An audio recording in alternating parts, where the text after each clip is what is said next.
they've come such a long way this season. It's hard to criticise them in terms of their overall performance in the entire campaign. But I think the disappointment will be that 2 wins from 7 games is really that's the wobble that's cost them the league, and they've not been able to take it right down to the wire and push City all the way to the end. Yeah, I like your backdrop there, James. I feel like there's a lot of clippings as well. Is that recent? Or does it get fuller week by week? Does the wife need to say, "Look, stop, James, enough. We need to clean up"? Yeah, this bit behind me. This is the bit that says about Arsenal's proof that they're going to win the league. Right there in the corner. I love it. That's why it's empty. That's why it's empty. Yeah, Janusz, buddy. Any comments or questions for James as well? Adding up and just trying to conclude really on Arsenal's performance today, and also the deflating fact that they, obviously will not win the title. Yeah. Did you get a feeling like, because, it's hard to say that, right? Because we don't know the facts. But, the result of Manchester City played a part today. It felt that way. I don't know why. They've played before.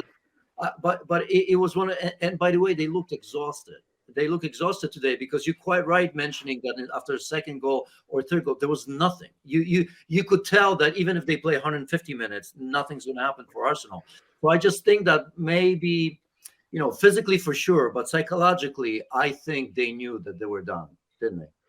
Yeah, and I think they don't have an excuse physically, really. Yes, they've had 1 or 2 injuries, but every team does during the course of the season, and the vast majority of their players have been fit for the entire campaign. So, physically they can't really. I mean, they've asked the same players to go again and again. Those same young players, they can't rotate with the same, maintain the same level of quality in the way that City can. But you're right. I mean, we spoke to Mikel Arteta on Friday, and he was sort of saying, look, there is no way we can sort of stop the players from knowing. They're going to know. I'm not saying we're all going to sit in the dressing room and watch the game, but they're clearly going to know the situation at kickoff.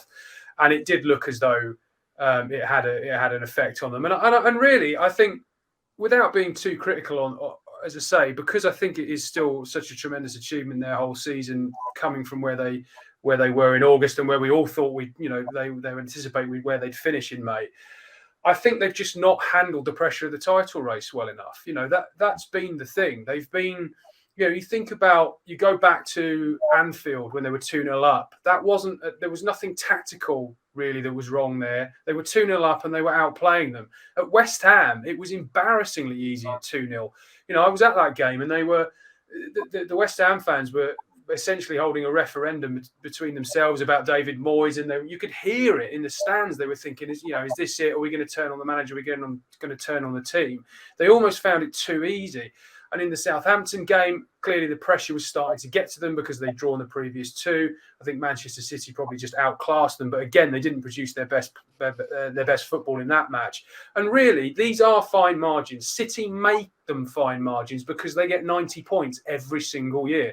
So, we're not talking about massive systemic failings. We're just talking about when the pressure's gone up a level, and really it becomes about execution. It's not about quality. It's about doing what you've done to get to that point at the moments of the most acute pressure. And Manchester City are the masters of it. Like Manchester United were under Sir Alex Ferguson, as Liverpool have been, to be fair, under Jurgen Klopp at their peak. The best sides do this. Arsenal are not quite there yet. They've just come off the boil. They've just not been able to execute. And that, I think, is a mental thing as much as a physical thing. And once the sort of, that sort of mindset creeps in about, this is slipping away from us, it's very, very difficult to put the foot on the gas and get it back. Janusz, anything to add? I mean, it's that's what I mean by not being ready yet. And I don't want to talk about the project, but I can only imagine being in that dressing room ahead of the season, what the players were thinking, what Mikel Arteta may be saying, right? You say the right things. We want to go for the title, but everybody understands that there's a pecking order. And all of a sudden things, you start winning and winning and winning, and Manchester City gives you a little bit of a view into it.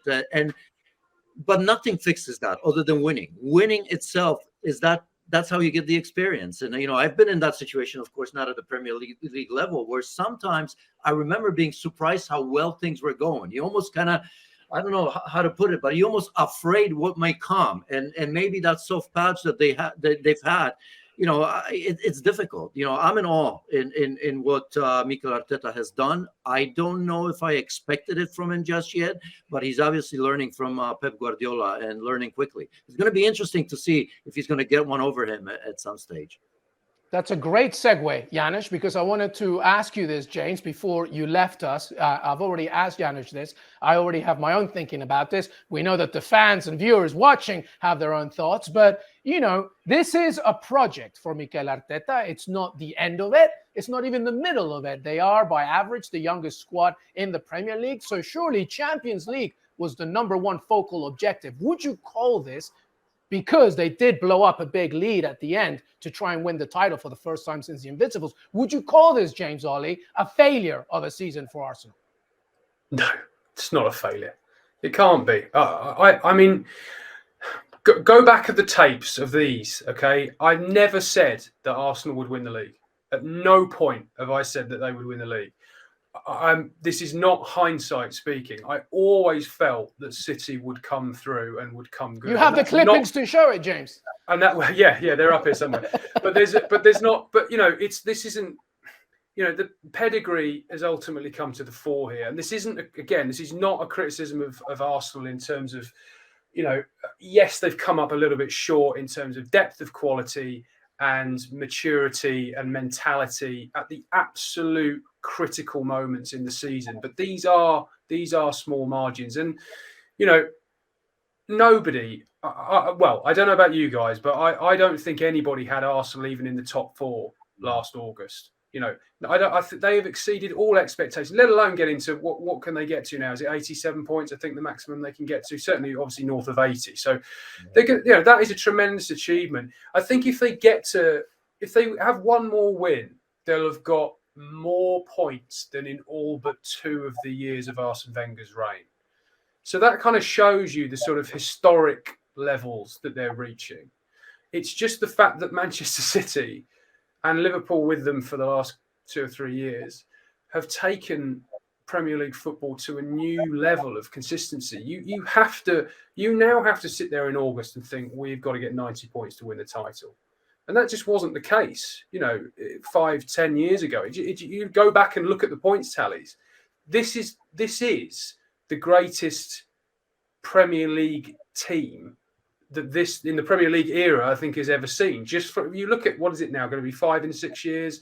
The points tallies, the goals, the consistency. It is remarkable what they're doing. Now we can have a separate conversation about how it's funded and the rules that they've broken and whether there's going to be repercussions further down the line about that. But if you can separate that from the end product is an astonishing achievement from everybody at Manchester City. And for Arsenal to fall short against that, where they are in, as you say, the project.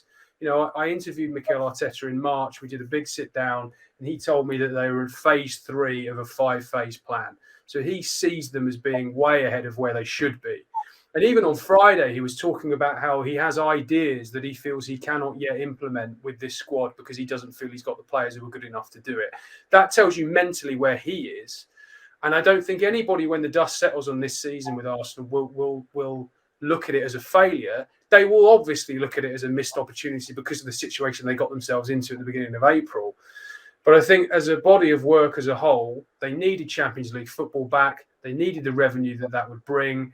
They've, even if you go back just and localise it to North London, not many people had Arsenal finishing above Tottenham this season. And the 2 trajectories of those clubs now, there's only one part of North London you want to be in at the moment, and that's Arsenal. And that, again, is a testament to similar budgets, similar finishes last season, and yet there's only one club that looks like they're going places at the moment. Yeah. And those are the clubs that you should be judging Arsenal against at the moment. The Tottenhams, to a lesser extent, maybe the Chelseas, so Liverpool if they've come back to the pack. Even Manchester United, of course, have been way off trying to win the league the last few years. They're ahead of those sides at the moment. They need to go and strengthen in the summer. They certainly need to add players and add depth and more quality. But they are ahead of some really, really powerful, long-standing strength English clubs.